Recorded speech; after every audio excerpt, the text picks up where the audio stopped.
강력한 탄성, 차가운 이성, 정확한 분석이 함께합니다. 뜨거움과 따뜻함이 함께하는 시간. 신일의 출발 새 아침.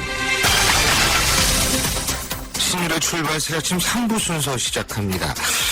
K리그 시민구단 구단주들의 발언으로 축구계가 영연히 시끄럽습니다. 성남FC 구단주인 이재명 성남시장은 무심 판정에 대한 발언으로 구단주 최초로 징계를 받게 됐고, 경남FC 구단주죠. 홍준표 지사는 2부 리그로 떨어진 팀의 해체 가능성까지 언급해서 축구 팬들을 놀라게 했는데요. 한준희 KBS 축구 해설위원 연결해서 국내 시민구단의 현실과 문제점, 그리고 향후 과제에 대해서 알아보는 시간 갖겠습니다. 자, 한희준 위원 연결합니다. 한 의원님. 네, 안녕하세요. 한준희 위원 연결합니다. 한 의원님. 예. 네, 안녕하세요. 지금 K리그의 시민구단이 출범한 지가 한 10년째라고 그러죠? 맞죠, 이거?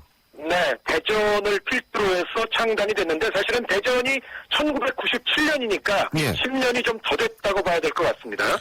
근데 진짜 시민구단의 구단주가 지역단체장이라는 거를 저도 몰랐는데 많은 분들이 몰랐을 겁니다. 그죠?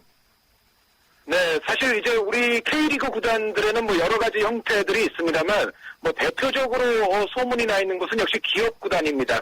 재벌 기업, 대기업을 메인 스폰서로 해서 거의 그 기업이 운영을 한다고 볼 수 있는 형태의 구단들이 있는데, 반면에 이제 우리가 갖고 있는 구단들 중에서는 시도민 구단들의 숫자도 이제는 상당히 많거든요. 이 시도민 구단은 기본적으로는 연고지의 시민에게 공개 주식 매매 등의 수단을 사용해서 자금을 모아 창설한 구단을 이르는 표현이지만은 실질적으로 보게 되면 역시 연고지 지방정부의 지원을 받아야 되고 또 지자체장이 여러 스폰서를 또 끌어다 줘야 되는 이러한 상황으로 운영이 되기 때문에 전체적으로 이 구단의 수장을 시장, 도지사가 하는 것은 어쩔 수 없는 구조라고 볼 수가 있겠습니다. 그렇군요. 그러면은 현재 그 K리그에 있는 축구단 중에서 시민구단, 시도민 구단이 몇 개나 돼요? 네, 올 시즌 1부 리그, K리그 클래식에는 성남, 인천, 경남이 포진하고 있었고요. 그런데 최근에 이제 경남이 문제가 되고 있고, 그리고 내년 K리그 클래식에 올라올 구단으로서 대전과 광주가 있습니다. 그리고 나머지 또 2부 리그에 소속된 구단으로서 강원이라든가 안양이라든가 대구, 부천, 수원FC 이러한 구단 등을 해서 전체적으로 지금 시도민 구단의 숫자는 10개 정도에 이르고 있는 현실입니다. 굉장히 많군요. 그런데 우리가 최소한도 이재명 성남시장이 징계받지 않았습니까? 예? 네. 협회로부터. 이것 때문에 성남도 이게 시민구단이구나 이런 거를 처음 알게 됐는데, 이재명 성남시장, 홍준표 경남지사의 경우 이거 어떻게 보셨습니까? 정치인이 이제 축구에 관련된 발언으로 이제 최근에 화제가 됐었는데, 네. 세부적으로 들여다보면 두 사안은 조금 다르다고 볼 수가 있습니다. 그러니까 이재명 시장의 경우에는 프로축구연맹의 룰을 위배했느냐 여부, 그러니까 심판에 대한 비판 부분이 프로축구연맹의 어떤 룰의 규제가 좀 명시되어 있는 부분이 있거든요. 이제 그 부분 여부가 있고, 또 이재명 시장의 워딩 중에는 현실적으로 조금 과도한 표현들이 있었어요. 그래서 이런 문제가 벌어졌던 것이 이제 성남 구단의 경우이고, 최근에 이제 경남 구단의 경우에는 말씀하셨다시피 홍준표 지사가 해체 가능성을 언급한 것이기 때문에 두 가지 어떤 성남과 경남의 사안은 정치인의 축구 언급이기는 합니다만은 내용상으로는 좀 다르다고 볼 수가 있습니다. 근데 구단주죠. 정치인이죠. 그죠? 네, 그렇죠. 그렇죠. 근데 이제 사실 홍준표 지사 같은 경우에 경남FC가 2부 리그로 떨어지니까 특별감사한 다음에 해체까지 고려하겠다 팀에, 이런 얘기를 했는데, 근데 홍준표 지사의 얘기 중에서도 사실 연간 100억 넘게 투자한다 이런 부분을 제가 기억하거든요. 예? 네. 그러니까 결국 투자 대비 성과가 전혀 없다. 이거는 구단주로서뿐만이 아니고 지방자치단체장으로도 고려해 볼 수 있는 사안이 아니냐, 이런 의견도 있더라고요. 어떻게 보십니까? 네, 저도 그 의견 어떤 또 일리가 있음을 이제 충분히 인정을 하는 편인데요. 다만 이제 이 부분이 있습니다. 경남이 올 시즌 굉장히 여러 가지 코칭 스태프의 난맥상이라든가 이런 많은 안 좋은 부분들이 발생을 하면서 성적까지 곤두박질을 쳤었는데 예. 사실 이 경남을 이끌었던 사장도 뭐 지금은 사표를 제출했습니다만 사장도 사실은 이 구단 주인 도지사가 데려왔던 사장이거든요. 그러니까 어떻게 보면 경남의 올 시즌의 여러 가지 난맥상에서는 홍준표 지사 역시도 책임으로부터 자유롭지는 않다는 말씀을 일단 한 가지는 드리고, 아하. 그리고 두 번째는 지금 말씀하신 것처럼 지방세, 혈세가 사실 뭐 낭비가 된다면 사실 분명히 문제가 있는 거 아니겠습니까? 그런데 이제 기본적으로 저는 여기서 한 가지 생각해야 될 것이 이 시도민 구단의 원래 존립 근거, 존립의 이유가 무엇인가를 차제에 우리가 좀 생각해 볼 필요가 있는데, 이 시도민 구단이라는 것이 과연 1등을 하고 2등을 하고 몇 등을 하고 이 성적을 위해서 존재하는 구단인지, 아니면 전체적인 시도민들의 어떤 여가선용이라든가 생활체육이라든가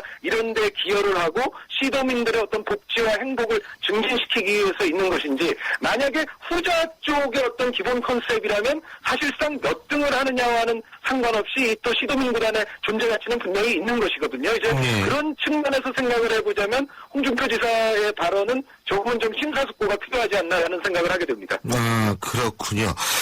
근데 제가 아까 100억 정도, 100억 넘게 들어가는 것으로 알고 있다. 이런 얘기 들은 것 같다고 말씀을 드렸는데. 네네, 맞습니다. 네. 시민구단이 이게 운영비가 어느 정도 들고 이게 전적으로 지자체에만 지금 의존하는 겁니까?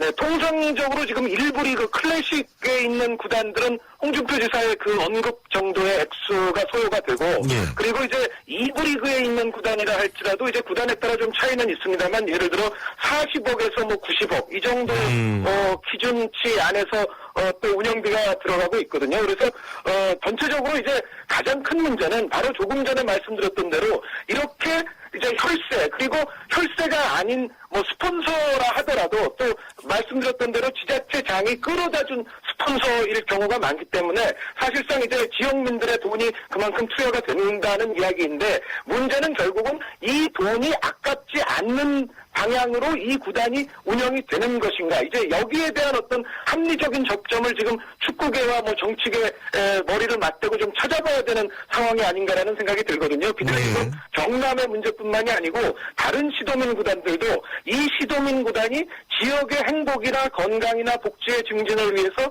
시스템적으로 기여를 실제로 하고 있다면 사실 뭐 예산이 들어가는 데 대해서 시도민들도 동의를 하지 않겠습니까? 그런데 이제 그런 부분이 지금 제대로 안 돼 있는 시스템이기 때문에 결국은 지금 이러한 문제가 야기가 된다고 생각이 됩니다. 그렇군요. 그런데 결국은 이게 우리나라 그래서 이게 좀 문제가 있는데, 그 시민구단이 외국에도 있죠. 그죠? 예? 외국에는 기본적으로 시민구단 형태가 많다고 봐야죠. 기본적으로. 그럼 여기는 네. 어떻게 운영이 되고 있어요? 여기도 뭐 지자체가 다 돈 대주고 이러나요? 그 시민구단의 뭐 가장 정점을 찍는 구단들이라 한다면 역시 유명한 스페인의 레알 마드리드나 바르셀로나를 들 수가 있겠는데요. 예. 이런 구단들은 전체 이제 뭐 그 지역뿐만이 아니라 뭐 전 세계까지 퍼져 있습니다만 시민 회원들이 이제 뭐 수십만 명 이제 뭐 이런 숫자의 회원들이 있고, 이들이 의결을 해서 의장을 선출해서 그 의장이 운영을 맡게 됩니다. 그러니까 그야말로 시민 회원들의 의사에 따라서 운영되는 정말 시민구단의 최고봉 형태라고 볼 수가 있겠고요. 예. 그러니까 일본 같은 경우도 우리보다는 지금 시민구단이 훨씬 더 시스템적으로 잘 운영이 되고 있는데, 일본 같은 경우는 사실 우리처럼 지방정부의 찬조금을 받고는 있습니다. 그런데 문제는 아까 말씀드렸던 대로 일본은 훨씬 더 지역민들 안에 그 구단 자체가 녹아들어가 있고 지역민들에게 봉사를 하고 있고, 그리고 실질적으로 그 지역에 기여하는 바가 있기 때문에 이러한 어떤 찬조금 형태가 있더라도 우리에 비해서는 자금이 적은 것이 사실입니다. 그렇군요. 그리고 뭐 레알 마드리드 이런 말씀하셨는데 이 입장 수입도 이런 데는 상당할 것 같아요. 그죠? 그렇죠. 그러니까 우리 시민구단의 가장 큰 문제가 사실 유럽에 있는 구단은 어떠한 형태의 구단이든지 간에 수익 구조가 대단히 튼튼하거든요. 그러니까 아시다시피 뭐 막대한 중계권료, 여기에 어떤 정말 굴지의 기업들의 어떤 스폰서 수익, 여기에 뭐 선수들의 이적료 수익 같은 것도 어마어마하지 않습니까? 그리고 선수들의 유니폼이 또 전 세계로 살려나가는 어떤 그런 마케팅 수익, 이러한 것 수익 구조가 굉장히 튼튼하기 때문에 사실은 시민구단이라 하더라도 지방정부에게 그때 의존할 필요가 기본적으로 없는 거죠. 그런데 우리의 경우에는 우리의 구단들이 아시다시피 중개권료라든가 뭐 연맹 배당금이라든가 스폰서비라든가 마케팅이라든가 이런 데서 수익을 거의 올리지 못하고 있는 구조이기 때문에 결국은 지방정부의 지원금 그리고 지자체장이 끌어다주는 어떤 스폰서의 스폰서비 이쪽에 의존을 하다 보니까 결국은 지역단체 장의 입김에 휘둘릴 수밖에 없는 그런 구조를 우리 시민구단은 하고 있다고 볼 수가 있습니다. 바로 그렇기 때문에 이제 K리그가 더욱더 사랑받아야 되는 거 아니겠어요? 그렇죠. 사실 프로야구 같은 경우에도 지역을 대표하는 구단이 있고 또 시민들의 여가 문화로도 자리를 잡는데 프로축구는 프로야구보다 조금 못 미치는 것 같아요. 근데 또 국가대표 뭐 이 경기 이런 거, A매치 같은 경우에는 또 야구보다 더 인기가 있고, 이게 굉장히 차이가 큰데, 이런 거 결국은 해결해야 되는 거 아니겠습니까? 네, 가장 지금 근본적인 말씀을 잘 해주셨는데 결국은 이 프로축구의 모든 문제는 지역 속의 팀들이 제대로 녹아들어가 있지 못하기 때문에 빚어지는 문제라는 생각이 듭니다. 그러니까 요즘 이렇게 많은 얘기가 있는 차제에 우리 프로축구도 좀 개념 정립을 이제는 새로 해야 된다는 생각인데요. 전체적으로 지역 밀착을 최우선으로 하는 전략을 모든 구단들이 시도를 해야 되고 그래서 자발적이고 자생적이고 여러와 같은 성원이 지역민들로부터 자연스럽게 우러나올 수 있도록 만들어야 됩니다. 그리고 시도민 구단이라면 이 구단이 시도의 어떤 아까 말씀드렸던 복지 증진이라든가 어떤 체육 문화 발전을 위해서 실질적으로 기여하는 바가 있게끔 시스템을 만드는 것. 그러니까 예를 들어서 이 시도민 구단이 주체가 돼서 전체적인 그 시도의 생활체육이라든가 여러 가지 뭐 수영장, 볼링장 등등 체육문화센터의 운영 같은 것도 시도민 구단이 주체가 돼서 할 수가 있거든요. 그러니까 이런 시스템을 정책적으로 좀 만들어주면 시도민 구단의 존립 이유는 그만큼 더 커지게 되고 시에서 설사 지원금이 들어간다 하더라도 그 명분과 합리성이 훨씬 더 증가한다고 저는 생각을 합니다. 예, 잘 알겠습니다. 오늘 말씀 여기까지 듣겠습니다. 고맙습니다. 예, 감사합니다. 지금까지 KBS 한준희 축구 해설위원이었습니다.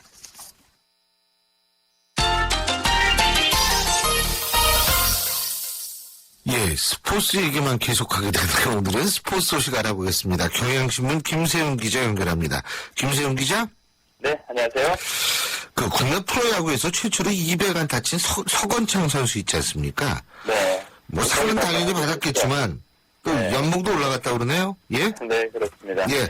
올 시즌 3할 7푼으로 타율 1위, 최다 안타 201개 1위. 말씀하신 대로 프로야구 최초로 200안타를 쳤고요. 득점도 135점으로 모두 1위. 타격 3무관왕에 오른 서건창 선수가 어제 골든글러브도 받고 연봉도 크게 인상되고 아주 좋은 하루를 보냈습니다. 일단 골든글러브 시상식에서는요. 유효표 321표 중에서 292표를 얻었습니다. 91%라는 압도적인 득표율로 이루수 부분에 골든글러브에 수상이 됐고요. 그리고 그거보다 앞서서 오전에는 어제 연봉 재계약을 했습니다. 올 시즌 연봉이 9,300만 원이었었는데요. 그거보다 222.6%가 오른 3억 원에 계약을 했습니다. 입단 4시즌 만에 억대 연봉에 진입을 하고요. 그러면 바로 3억 원을 찍었고요. 서건창 선수는 지난번에 인터뷰도 한번 하셨으면 원래 신고 출신 선수입니다. 신고 출신 선수로 입문을 해서 억대 연봉 선수가 됐으니까요. 성공 스토리를 써가고 있는 거고요. 인터뷰에서 아주 의미 있는 얘기를 많이 했습니다. 내게 올해 시상식은 내년을 위해 다시 마음을 잡는 자리다. 이런 얘기도 했고요. 나는 이제 시작이라고 생각했다. 올해 많은 상을 받았다고 해도 한참 멀다고 생각하며 다시 노력하겠다. 이렇게 얘기했습니다. 그러니까 야구판 히딩크네요. 그죠? 나는 아직도 배가 고프다. 이 얘기인데. 아유, 훌륭합니다. 예, 그래야죠. 그리고 국민 타자로 불리는 이승엽 선수 9번째 골든글러브를 받았는데 이 9번이나 받았다. 이게 역대 최다 수상 아닙니까? 네, 그렇습니다. 삼성의 이승엽 선수 지금 38 만으로고요. 내년이면 우리 나이로 이제 40이 되게 되는데요. 지명 타자 부분에 수상자로 어제 결정이 됐습니다. 유효표가 321표인데 그 중에 301표를 얻었습니다. 그러니까 뭐 정말 거의 다 221표 중에 20표를 빼고 다 이승엽 선수가 받았다는 거죠. 예. 두산 홍성은이 12표인데 아주 차이가 많이 나고요. 말씀드린 대로 이승엽 선수가 9회 수상을 했는데 종전에는 이승엽도 8회 그리고 해태 LG에 있는 한대화 그리고 양준혁 다 은퇴한 선수들이죠. 이 사람들이 8회 수상을 했는데요. 그거보다 하나 넘는 9회 수상. 한국 프로야구 최다 기록을 세웠고요. 이승엽 선수가 데뷔한 지 20년이 됐습니다. 의외로. 1995년에 삼성에 데뷔하고 나서 3년 차인 1997년에 그때 홈런왕에 오르면서 일루수 골든글러브를 받았거든요. 예. 그때 위에 일본에도 갔다 오고 했지만 그러나 그래도 우리나라 역대 최고 수상자라는 그런 기록을 세웠고요. 이승엽이 지난해 올 시즌이 아니고 지난해 상당히 부진했습니다. 2할 오픈 3리에 13홈런에 69타점에 그쳤는데 그런데 이제 스윙도 좀 욕심을 많이 걸고 많이 작게 하고 하면서요. 올해는 홈런 32개, 타점 101타점 했고요. 그리고 올해 타율이 3할이 넘었거든요. 그래서 최고령 3할 타자 30홈런 100타점이라는 신기록을 세웠습니다. 지금 이승엽 선수가 국내 프로야구 사상 400홈런 앞두고 있습니다. 지금 390개를 치고 있는데요. 내년에 선정을 계속 할 거니까요. 이 400홈런의 대기록도 나올 것 같습니다. 예, 그렇군요. 그리고 올해 슈틸리케 축구 대표팀 감독이 축구에 정치인이 개입하는 현실에 대해서 비판을 가했다고 그러는데 축구에 어떤 정치인이 개입을 했나요? 원래 슈틸리케 대표팀 감독이 어제 K리그 클래식 감독하고 점심 식사를 하셨는데요. 예. 거기에 대해서 이제 스포츠에 정치가 개입되는 현실이 안타깝다 이렇게 얘기했습니다. 최근 성남FC 구단주인 이재명 성남시장이 SNS에 이제 심판의 편파 판정을 암시하는 글을 올려서 프로축구에 징계를 받게 되죠. 법정 공범까지 하겠다 이렇게 얘기를 했고요. 또 경남FC 구단주인 홍준표 경남도지사 또 팀이 이브리그로 강등되니까 팀 해체까지 하겠다. 이런 얘기를 했습니다. 여기에 대해서 슈틸리케 감독이 축구에서 승격과 강등은 삶의 일부나 마찬가지다. 선수와 팀보다는 정치인들이 개입된 현실이 안타깝다라고 얘기를 했고요. 그동안 축구 감독들이 이거에 대해서 좀 침묵을 지키고 있었는데요. 어제 같은 경우는 시도민 구단의 대전 시티즌 조진호 감독이 일부러 승격하든 입으로 강등하든 계속 이렇게 되면은 축구가 약해질 수밖에 없다. 이런 얘기도 했고요. FC 서울의 최용수 감독도 패자가 이긴 팀을 축하할 때 감동을 주는 게 스포츠인데 정치가 축구에 많이 개입된다고 하면 이게 바람직한 거라는 생각 든다. 그런 얘기를 했습니다. 그렇군요. 예, 오늘 소식 여기까지 듣겠습니다. 고맙습니다. 네, 고맙습니다. 예, 지금까지 경향신문 김세훈 기자였습니다. 출발 새 아침은 청취자들의 참여를 기다립니다. 짧은 문자 50원, 긴 문자 100원의 문자 서비스 혹은 트위터 YTN 알스타트로 함께해주세요. 참여하신 분들 중 몇 분을 선정해 준비한 선물을 보내드립니다.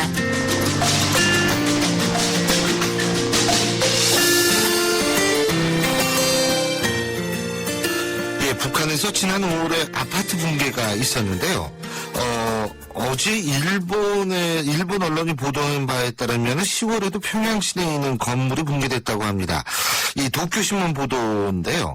이 도쿄신문 보도에 따르면 북한 최고 권력기관이라고 얘기할 수 있는 국방위원회 신축청사가 무너져서 많은 인명피해가 발생했다고 하는데 근데 북한 관영 매체들은 이 사고에 대해서 일절 보도하지 않습니다.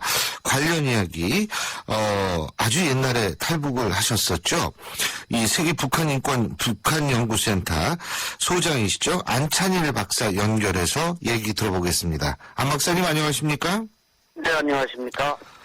아니 근데 있잖아요. 이 국방위 건물이 무너졌다는데 이거 믿을 수 있어요? 국방위면 청와대 비슷한 데 아닙니까? 우리식으로 치면?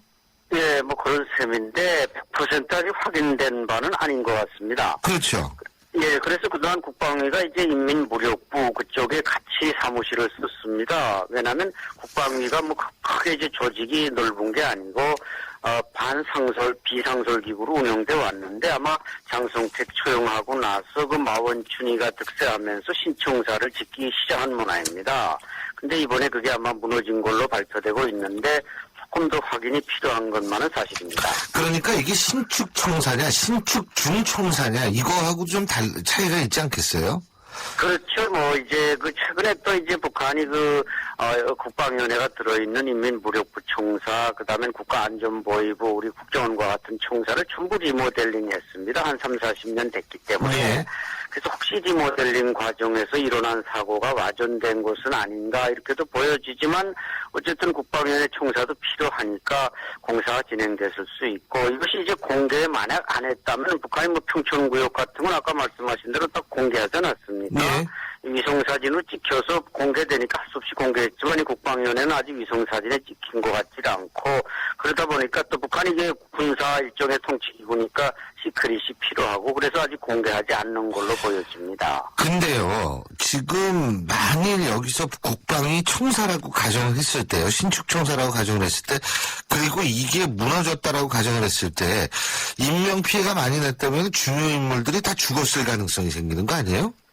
글쎄, 근데 이게 뭐 신총사로서 공사 중에 작업 중에 일어났다면은 뭐 지금 노동자나 군인들 주로 이제 그럴 수 국방위원회니까 있겠죠? 아무래도 예 군인들을 동원해서 건축을 하기 때문에 이 사람들이 다쳤을 것이고 물론 뭐 이게 이제 입주가 된 상태라면 뭐 그야말로 국방위 부위원장인 뭐 오국열 대장이나 이런 사람들이 엄청 다쳤겠습니다만 이걸 공사 중에 지금 무너졌다고 할 때는 그 공사 현장에 있던 기술자나 작업 노력들이 다쳤기 때문에 뭐 80여 명이 사망했다고 하는데 어쨌든 이것이 좀 확인이 필요한 것입니다. 그렇군요.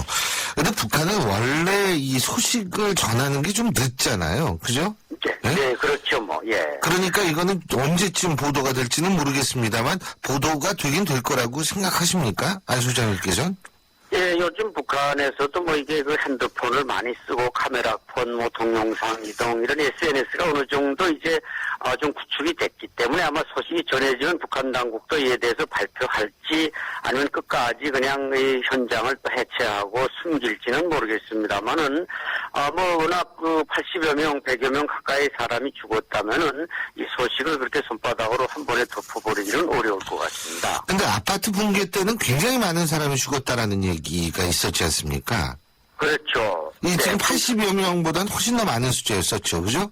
예, 지난 5월에 무너진 평양 북쪽 강북의 이제 평촌구역 아파트는 한 300명 이상이 무너졌는데 그 당시 무너질 때도 한 오후 3시경에 무너졌다고 합니다. 그러다 보니까 뭐 집에 있던 그 당시 완공된 아파트가 아님에도 불구하고 미리 입주해 있던 사람들, 아이들 이런 사람들이 많이 죽었지 만약에 그 아파트가 밤중에 무너졌더라면은 그게 뭐 국가안전보위부나 인민보안부 이런 공안기관 간부들이 많이 입주해 있었기 때문에 네. 엄청난 피해가 일어났을 겁니다. 그렇죠.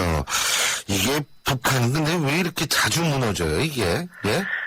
그러니까 이제 뭐 장성택 이전만 해도 솔직히 70년대, 80년대 아파트가 통째로 무너졌다는 얘기는 없었지 않습니까? 예. 이게 장성택이가 평양시 건설위원회 위원장이었고 사실 건설이라는 게 돈이 들어가는 거고 자재와 이게 모든 게 제대로 들어가야 되는데 장성택 처형이 결국 자금 문제가 지금 선군 선당 여기서 뭐 싸우고 또 기술적인 문제도 지금 또 김정은이 뭐 속도전이다 해서 시간 맞추라 그러고 이러다 보니까 결국 난림공사가 진행되고 이후에서 붕괴된다고 볼 수 있습니다. 사실 우리 안찬일 박사님은 탈북하신 지가 좀 되시지 않았습니까?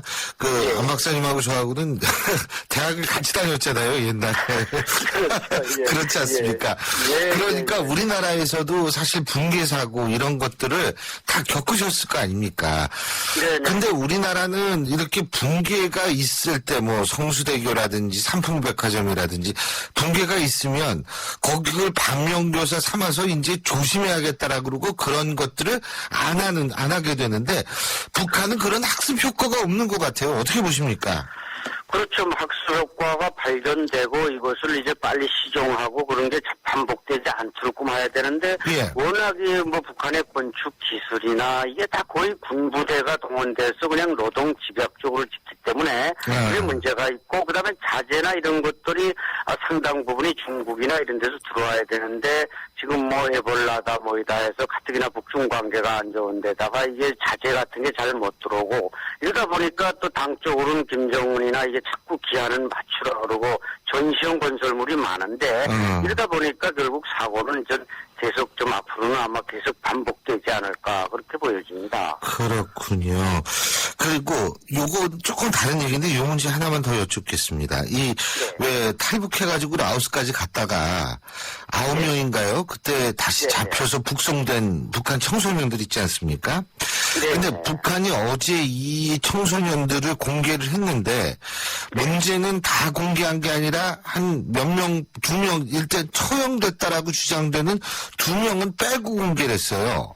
네. 자, 여기서 제가 여쭤보고 싶은 게 그 2명은 어떻게 됐다고 보십니까? 진짜 처형됐다고 보십니까? 네, 아마 우리가 그렇게 지적했음에도 불구하고 얼굴을 보여주지 못하는 것은 처형됐을 가능성이 높고요. 또 4명을 보여줬는데 그것도 뭐 어느 금성 평양의 그 가장 수재들이 다닌 금성 제1중학교에 다닌다고 보도를 했는데 그러면 학교 전체 학생들 속에 끼어 있는 걸 보여줘야 되는데 학생은 없고 그 학교 체육관에 가서 배구하는 소수의 모습을 보여줬습니다. 이런 건 결국 그 학교에 다닌다기보다는 다른 데 수용해 놨다가 그 학교에 가서 사진을 찍지 않았나 이런 의구심을 들게 하기 때문에 뭔가 북한이 그 9명 중에 몇 명은 처형했고 다수를 수용소에 놓았을 가능성이 저는 높다고 보고 있습니다. 예, 잘 알겠습니다. 오늘 말씀 여기까지 듣겠습니다. 고맙습니다. 네, 감사합니다. 예, 지금까지 세계 북한 연구센터의 안찬일 소장이었습니다. 윙가드 뿌리고의 박구윤이 전하는 우리집 행복지킴이 윙가드. 가정의 안전 항상 걱정되시죠? 스마트 방범청 윙가드가 강한 내구성과 스마트폰 알림 서비스로 가정의 행복을 지킵니다. 116-7310 Smart Security Window, 윙가드.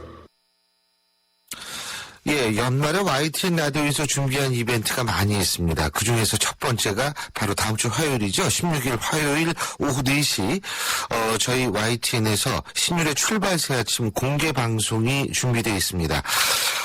YTN 공개홀에서 오후 4시부터 진행이 되는데요. 이 자리에는 새누리당 이인재 최고위원 그리고 새정치민주연합의 김영환 의원 이런 정치인들 뿐만이 아니고요. 가수 김장훈 씨의 공연도 준비되어 있습니다. 그래서 또 우리 프로그램에서 고정으로 나와주시는 분들 있죠. 이분들도 송년 파티를 함께 하실 텐데요. 여러분 문자로 신청해 주시면 됩니다. 샵 0945로 신청을 해주시면 저희가 개별적으로 여러분들의 참석 여부 말씀을 드릴 거고요. 또 YTN 라디오와 세종문화회관이 공동 주최하는 제약 콘서트 프로미스 2015가 31일 7시 반 그리고 밤 10시 반에 세종문화회관 대극장에서 열립니다. 임태경, 옥주현과 같이 최고의 뮤지컬 배우들이 출연해서 특별한 뮤지컬 갈라 콘서트를 벌이게 되는데요. 자, 특별한 제야의 밤을 맞고 싶은 분 지금 빨리 인터파크에서 예매하시면 됩니다. 신율의 출발새 아침 3부 순서 여기서 줄이고요. 저는 잠시 뒤 4부에서 뵙겠습니다. 대한민국 사장님들, 이보영이에요. 사업하면서 힘든 일 참 많으시죠? 이젠 노란 우산 공제 꼭 챙기세요. 갑작스레 소나기가 와도 우산 하나 챙겨놓으면 걱정 없잖아요. 소득 공제는 물론 복리 이자에 목돈 마련 저축도 되고 법으로도 보호되니까 노란 우산 공제 하나면 마음이 든든.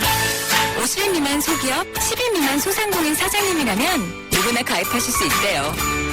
창업할 때 가장 먼저, 사업할 때 가장 가까이. 참 든든한 동행, 노란 우산 공제. 이 캠페인은 중소기업 주머니와 함께합니다.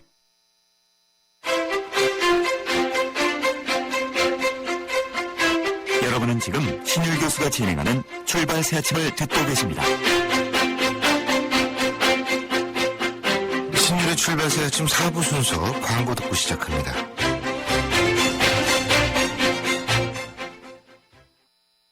우리 집 통신 대표번호 101.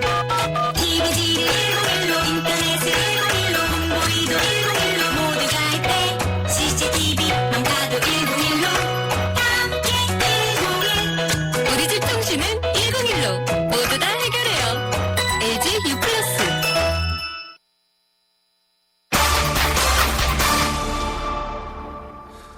잡음이 끊기지 않는 곳이 있습니다. 여러분은 그곳이 어디일까 추측을 하면 청와대? 이렇게 생각하실 수도 있는데 물론 청와대도 맞습니다만 사실 우리 주위에서 제2롯데월드 이거를 보면은 정말 잡음이 끊이지 않는다. 이런 표현이 그렇게 틀리지는 않다라는 느낌을 가지시는 분들 많을 겁니다. 근데 이 제2롯데월드 이번에 수족관에서 균열이 생겨서 물이 새고 있다는 소식이 전해져서 안전성 논란이 다시 불거졌습니다. 서울시는 바로 긴급 현장 조사를 통해서 구조 안전상 문제가 없다는 잠정 결론을 내렸는데 오늘 국토교통부가 다시 조사를 한다고 그러죠. 어쨌든 두고 볼 일입니다. 하지만 문제는 여기서 끝이 난 것 같지가 않습니다. 이 제2롯데월드 수족관 문제를 단독 보도한 YTN 김경수 기자 스튜디오에 직접 나와 계십니다. 어서 오십시오. 안녕하세요. 예. 어제 고생 많이 하셨어요. 아닙니다. 아니, 근데, 그 얘기 좀 이따 하고. 일단은 그 단독 보도하셨는데 처음에 이거 어떻게 취재하시게 된 거예요? 네, 이 결론부터 말씀드리면은 이 제보였습니다. 그 국내 최대 규모의 아쿠아리움에 수족관에서 물이 새고 있는데 이걸 감추고 있는 것 같다라는 제보였습니다. 근데 뭐 확실한 증거는 없는데 한번 이런 게 있으니 확인해달라 이런 제보가 왔고, 근데 이 물이 그 큰 수족관에서 물이 뭐 소량이라고 할지라도 새고 있다는 것만으로도 이미 문제가 많이 됐던 곳이고 제2롯데월드가 그래서 이 사안이 작지만은 않겠다라는 판단이 저희 그 사이버 사건팀에서 있었고 그래서 바로 이제 취재 결정이 났습니다. 예. 월요일에 바로 주말에 제보를 받아서 예. 월요일에 바로 현장을 확인을 하러 갔고 현장을 가보니까 물론 물이 샌 걸 직접 볼 수는 없었습니다. 왜냐면은 그 아쿠아리움 측에서 물이 새고 있는 구간을 아예 통제를 하고 있었기 때문에 제가 월요일에는 기자 신분을 숨기고 관람객으로 갔기 때문에 그 구간엔 접근이 불가능한 상황이었습니다. 근데 여러 가지 정황상으로 볼 때 갑자기 그런 예정에도 없던 뭐 환경 설비 개선이라든지 청소를 한다는 것도 그렇고 그리고 그쪽 구간을 아예 눈에 띄지 않게 가림막을 설치해 놓은 것 등을 봤을 때 이 제보에 충분히 신빙성이 있다. 그렇게 판단했고 그 다음날 아침에 바로 또 다른 경로를 통해서 실제 물이 새고 있다는 것을 확인을 했습니다. 예. 그런데 일단 저도 어제 화면을 통해서 봤습니다만 취재 방해가 좀 심하더라고요. 네. 뭐 그게 별일 아니라는 롯데 측의 입장이 그대로 맞는다면 방해할 이유가 전혀 없죠. 어제 참 고생 많이 하시는 거 제가 TV로 직접 봤습니다. 예. 근데 중요한 거는 수족관에 균열이 생기는 그러니까 수족관 이 유리하고 벽 사이에서 이게 물이 나오는 겁니까? 거기에서 생긴 거죠? 네, 맞습니다. 근데 이게 그렇다면 원인을 지금 뭐라고 얘기를 하는 거예요? 롯데 측은? 원인 같은 경우는 그 수족관을 시공했던 업체에서 어제 그 현장 소장이 브리핑을 했었습니다. 그쪽에서 이제 설명은 이런 게 이제 수족관 운영 초기에는 통상적으로 발생할 수 있는 누수라고 하는데 그 원인을 물었더니 그 실리콘 부분, 그러니까 아크릴판과 벽면을 접합 부분을 실리콘으로 시공을 했는데 그 부분을 공사를 하는 과정에서 아무래도 거기 이물질이 있거나 화학물질이 있으면 그게 잘 접착이 안 될 수도 있다. 네. 그리고 워낙 큰 수조다 보니까 이물질이 뭐 한 곳도 없이 이렇게 시공하는 게 힘들다. 그럴 수도 있다. 그렇게 접착이 안 될 수도 있다. 그런 설명을 했었습니다. 접착의 문제다 이거죠. 네. 근데 이게 누수를 발견한 시점이 일주일 전이라고 얘기를 하지 않습니까? 네. 근데 그동안 물이 계속 새고 있었다는 얘기 아닙니까? 결국 그런 얘기 아니에요, 그죠? 네, 맞습니다. 예. 만약 그렇다면 이게 붙이면 끝이라면은 일주일 동안 계속 붙였다는 거예요, 그러면? 그 업체 측이 어제 붙이고 또 붙이고. 네, 롯데 건설 쪽에서 그러니까 아쿠아리움 쪽에서 밝힌 바로는 이제 12월 3일에 맨 처음에 그 균열을 발견을 했다고 얘기를 했습니다. 그래서 4일에 보수 공사를 했고 또 경과를 지켜보다가 물이 더 새서 6일에 다시 공사를 했다. 그래서 그때 6일이 토요일입니다. 토요일에 그 누수를 잡았다라고 이렇게 저희 YTN 보도가 나간 뒤에 해명을 했었는데 그 사실 보수 공사를 3일에 발견을 하고 4일에 보수 공사를 했는데 또 물이 더 샜다는 거. 그래서 추가로 보수 공사를 계속했다는 거.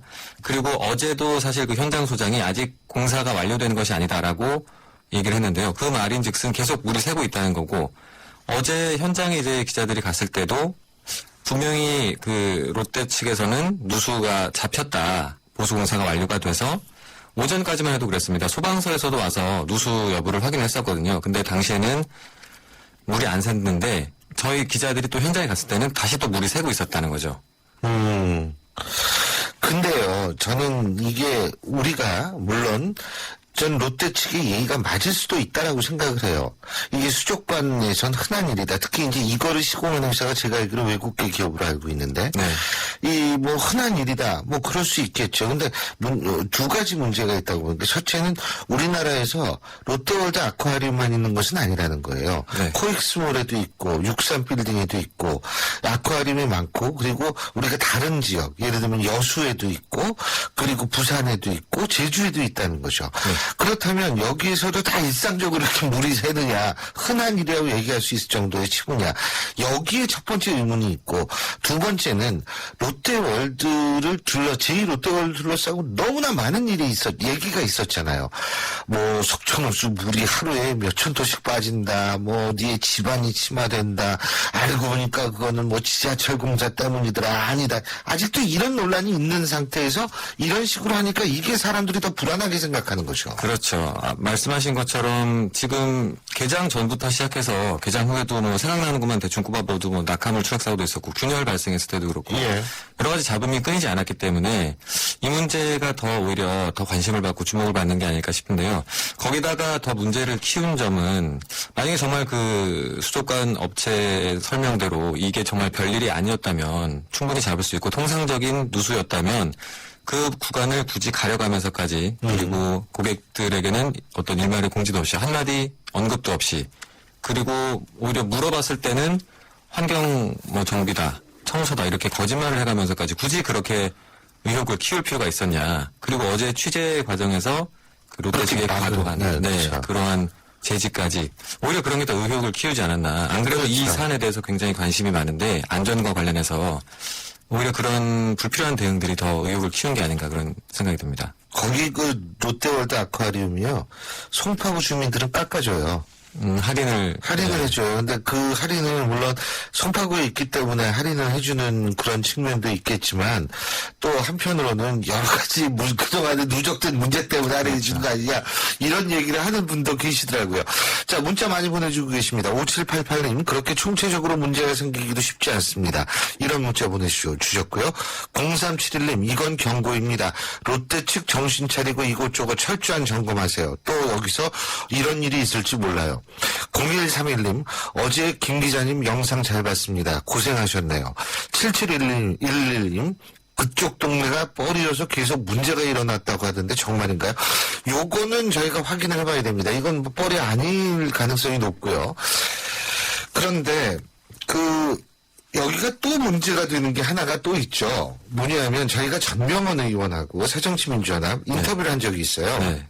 근데 전병헌 의원이 그 국회 안전특별위원회 위원장을 맡고 있잖아요. 네. 그래서 이제 여기를 갔었단 말이에요. 네. 그 다음날 저희가 인터뷰를 했는데 그게 한 2주 전쯤 됐을 거예요 아마.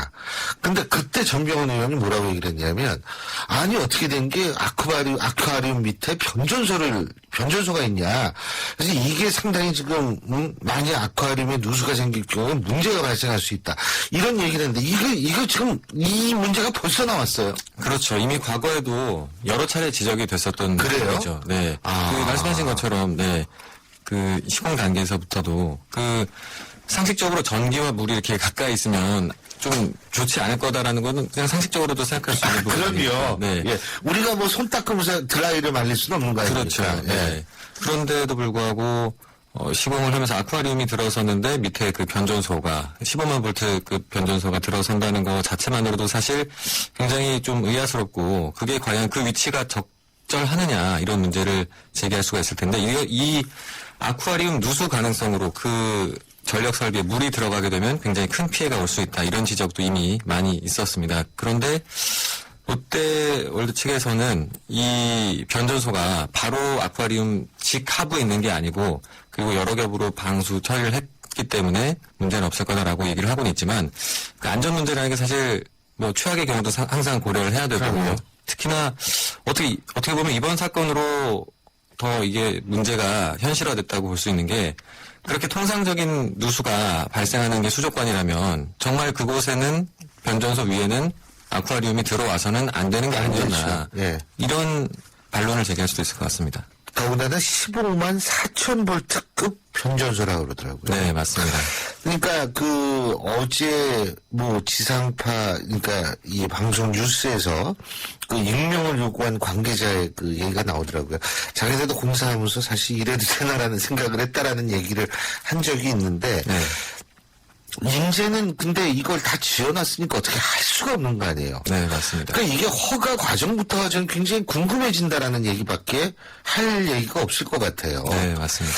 그런데 어쨌든 지금 이 롯데월드, 제2롯데월드를 둘러싼 잡음이 저는 건물 하나 지으면서 이렇게 많은 잡음이 쏟아져 나오는 경우에 제가 기억력이 나쁠 수도 있지만 그건 없는데 지금 걱정하시는 분들은 많습니다. 또 문자 왔는데 6894님 취재 방해는 어떻게 이루어진 건가요? 그 사람들 생방송인지 알면서도 그런가요? 생방송인지 어제 그 방송을 보시면은 여러분이 정당하게 보실 수가 있습니다. 0501님 전 건축물 안전진단업체 출신입니다.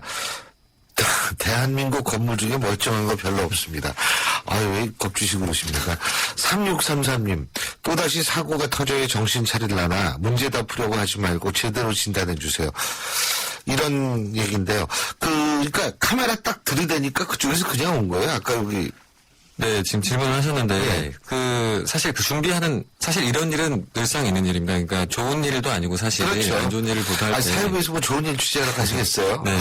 그 상대편 입장에서는 특히나 기업이나 이런 데서는 경비업체 직원들이 나와서 제지를 하는 경우는 사실 늘 있는 일입니다. 예. 자주 있는 일이고요. 그래서 그런 상황은 충분히 예상을 했었는데, 그 생방송을 이제 준비를 하고 있다고 미리 맨 처음에 직원이 와서 네. 경비업체 직원이 한 명 와서 무슨 내용으로 촬영을 하느냐. 저희가 이제 카메라를 설치하고 이제 마이크를 대고 예. 준비를 하고 있으니까 무슨 내용을 촬영하냐. 홍보팀하고 조율은 미리 된 거냐. 예. 이렇게 물어보면서 꼬치꼬치 캐물었습니다. 그래서 따로 어차피 홍보팀하고 저희가 조율할 이유는 할 수가 없었으니까. 없죠. 네.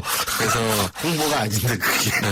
그래서 홍보팀하고 조율은 안 됐는데 이런 아쿠아리움의 누수 얘기를 하려고 한다. 그걸 지금 생방송으로 하려고 하고 지금 바로 방송으로 들어가야 되기 때문에 바로 끝나고 홍보팀에 연락을 하든지 하겠다. 이렇게 얘기를 했습니다.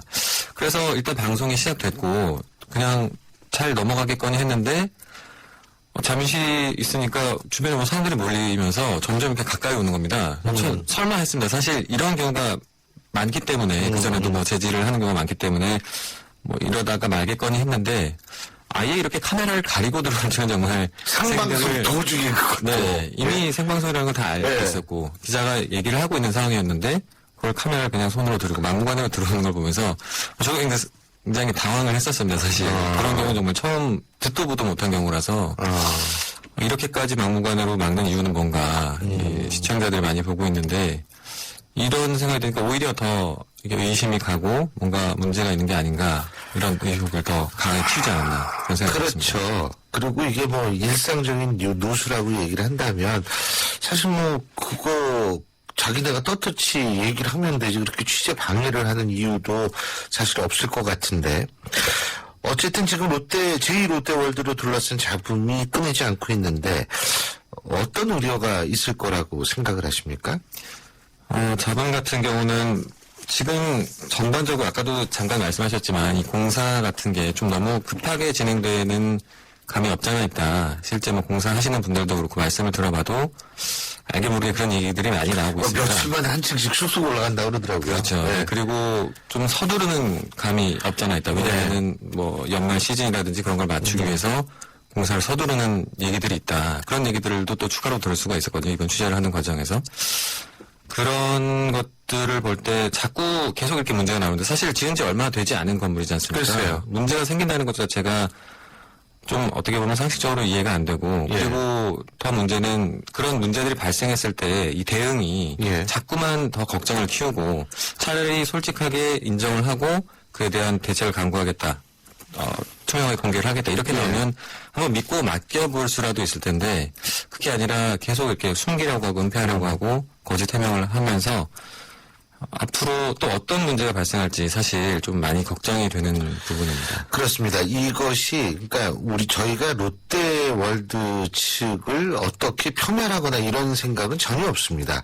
중요한 것은 저희가 이 얘기를 하고 취재를 하고 하는 이유는 이 문제가 곧 우리 국민의 안전에 관한 문제이기 때문에 안전이라는 건 돌다리도 두들겨 보고 가야 되는 시기이기 때문에 설사 정말 뭐 별일이 아니라 하더라도 이 문제는 확실히 짚어야지 정말 별일이라는 게 끝날 수 있다. 저는 이 점을 꼭 말씀드리고 싶고요. 그리고 안전 문제는 아무리 강조해도 과하지 않다라는 점. 이 점 강조하고 싶습니다. 1919님, 변조소도 있지만 지하주차장도 있을 텐데 만약에 사고가 발생하면 이거 크게 되는 거 아니냐 이런 말씀하셨고요. 3633님, 수천 톤의 물이 있고 변조소가 있다던데 지상에서 또 다른 제2의 참사가 발생하지 않기를 바랍니다. 뭐 이런 말씀하셨는데요. 바로 이런 이유에서 저희가 계속 이 문제를 주시하고 최대 한도로 안전해질 때까지 계속 우리가 이 날카로운 눈으로 바라볼 수밖에 없는 거 아닌가 이런 생각이 듭니다. 네. 정말 어제 수고하셨어요. 추운데. 막 진짜 생방송 중에 그런 일들이 그거 다 좋은 경험입니다. 네, 정말 좋은 경험이었습니다. 네. 오늘 말씀 잘 들었습니다. 고맙습니다. 고맙습니다. 예, 지금까지 제2롯데월드 아쿠아리움의 수족관의 균열을 최초 단독 보도한 YTN 김경수 기자였습니다. 지대만 집중해 25년간 8만여 세대를 공급해온 호반건설이 수원 홈의실에 옵니다. 마트 공원을 더 가까이, 중심 상업시설을 편리하게, 신분당선 연장 예정. 지금 수원 홈의실 지구에서 첫 민간 분양 브랜드 아파트 호반 베르디움을 만나보세요. 문의 1800-8355 호반건설. 코웨이에선 정수기 필터 교체하듯이 오염된 매트리스 상단을 새 걸로 교체할 수 있대요. 우와! 게다가 미세먼지부터 진먼지 진드기까지 7단계로 케어해준대요. 위생까지 책임져야 진짜 침대다. 코웨이 매트리스 케어렌탈 1588-5200. 오늘 순서는 여기서 줄이겠습니다. 전 내일 오전 7시 15분에 다시 찾아뵙죠. 고맙습니다.